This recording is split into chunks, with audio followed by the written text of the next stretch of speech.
Assalamualaikum warahmatullahi wabarakatuh. Selamat pagi anak-anak. Bagaimana kabar kalian hari ini? Semoga sehat selalu ya. Amin ya robbal alamin. Sebelum pembelajaran dimulai, marilah kita baca basmalah terlebih dahulu. Bismillahirrahmanirrahim. Selalu semangat ya anak-anak, walaupun pembelajaran kita hanya di rumah saja. Doakan saja semoga virus ini cepat hilang agar kita bisa kembali sekolah tatap muka seperti sedia kala. Jangan lupa memakai masker, mencuci tangan, menjaga jarak jika kalian berpergian. Tetap semangat anak-anak. Kemudian, pada pertemuan kali ini, kita akan membahas mengenai materi bersuci dari najis dan hadas.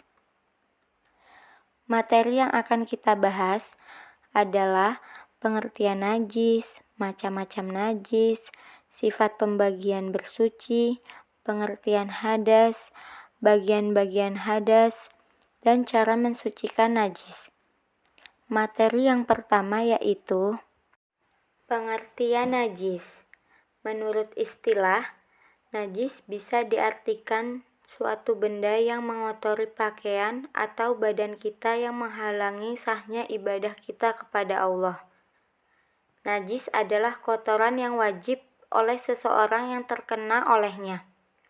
Menurut ilmu fikih, najis merupakan benda yang haram disentuh secara mutlak atau kecuali dalam keadaan darurat, dan harus dibersihkan apabila terkena benda najis.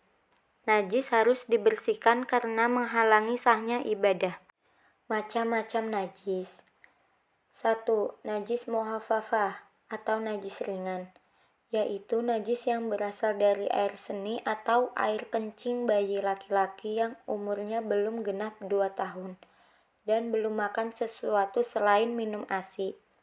Yang kedua, najis mutawasitoh atau najis biasa, terbagi menjadi 2, yaitu najis yang masih terlihat wujud, warna dan baunya, yang sering disebut dengan najis aniyah, dan najis hukumiyah, najis yang diyakini ada tetapi sudah tidak terlihat wujud, warna dan baunya, seperti contoh air kencing yang telah mengering.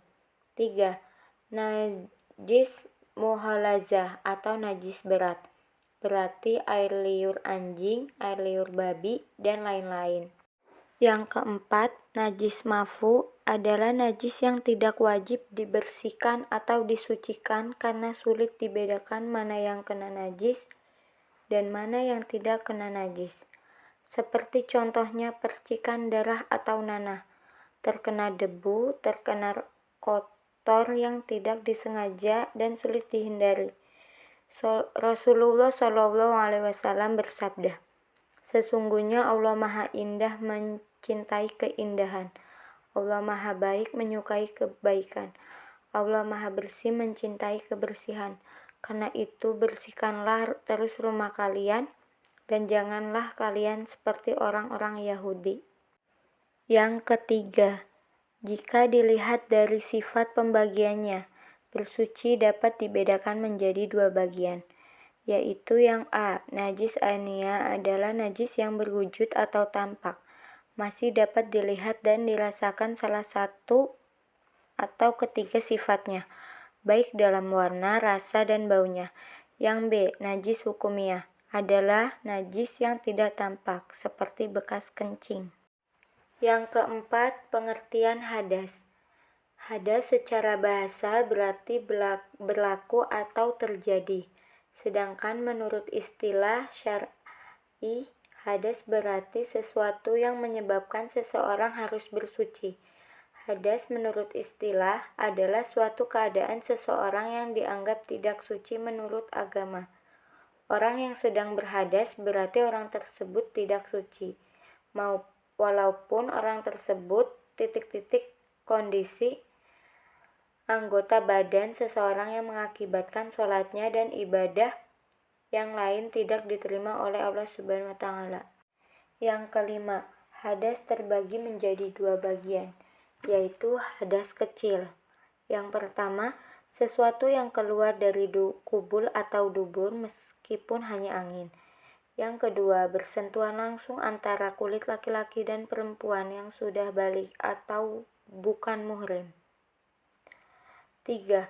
Menyentuh kemaluan dengan telapak tangan. 4. Tidur dalam keadaan tidak tetap. 5. Hilangnya akal seperti mabuk, gila, atau pingsan. Yang kedua, hadas besar. Hadas besar merupakan hadas yang cara mensucikannya dengan cara mandi wajib. Yang pertama, bertemunya alat kelamin laki-laki dan wanita, baik keluar mani ataupun tidak. Yang kedua, keluarnya darah haid atau nifas. Yang ketiga, keluarnya air mani, baik secara ada sebabnya maupun tidak seperti mimpi. Yang keempat, orang mati. Dan yang terakhir yaitu cara mensucikan najis. Yang pertama, mensucikan kulit bangkai dengan disamak, yaitu mensucikan sesuatu daripada kulit binatang dengan menggunakan bahan-bahan yang bersifat tajam atau peluntur seperti tawas, bahan kimia, dan lain-lain. Yang kedua, menyucikan benjana yang dijilat anjing. Cara mensucikannya dengan dicuci dengan tanah sebanyak 7 kali. Yang ketiga, mensucikan pakaian yang terkena darah haid, yaitu dengan cara dikerik kotoran yang masih tersisa dengan air lalu dicuci pakaian yang terkena darah haid. Mungkin itu saja yang dapat saya sampaikan. Semoga materi pada pagi hari ini dapat bermanfaat bagi kalian semua. Mohon maaf jika ada kesalahan perkataan atau kurang baik. Cukup sekian dari saya. Wassalamualaikum warahmatullahi wabarakatuh. Selalu semangat anak-anakku, jaga selalu kesehatan di rumah.